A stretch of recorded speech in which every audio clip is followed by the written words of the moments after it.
আমরা গেছিলাম লালবাগের ট্যাম্পোলিন পার্কে এবং তার পাশেই ছিল আলিশবা হোটেল অ্যান্ড রেস্টুরেন্ট। নতুনই তৈরি হয়ে শুধুমাত্র নিচেরটাই চলছিল। এই যে আমরা ডাইনিং হলে ঢুকে রেস্টুরেন্টে বসলাম, ফ্রেশ হয়ে বসার পরে ওয়েট করছিলাম মেনু কার্ডে। এই যে চলে আসলো। এখানকার অ্যাম্বিয়েন্সটা খুব সুন্দর। আমি যতটুকু পেরেছি ভিডিও করেছি।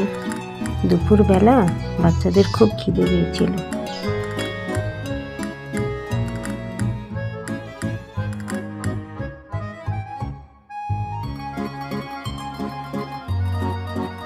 আমাদের প্রথমে ঢোকার পরে একটি ওয়েলকাম ড্রিঙ্কও দেওয়া হয়েছিল, কিন্তু সেটার আমি ভিডিও করতে পারিনি, কিন্তু একটি স্টিল ছবি তুলে নিয়েছি। এই যে ওয়েলকাম ড্রিঙ্কটা খাওয়ার পরে আমাদের যেগুলো অর্ডার করেছিলাম সেই সব খাবারগুলো এসেছিল।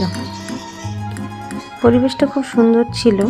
আপনারাও যদি লালবাগ, মতিঝিল বা ট্যাম্পোলিন পার্কে যান তো অবশ্যই আলিশবা রেস্টুরেন্ট, হোটেল কাম রেস্টুরেন্টটায় ভিজিট করবেন একবার। ভালো লাগবে আপনাদের।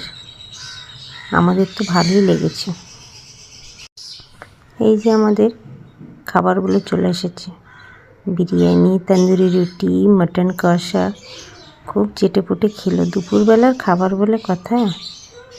তারপরে এই যে মিষ্টি মুখ করে উঠল।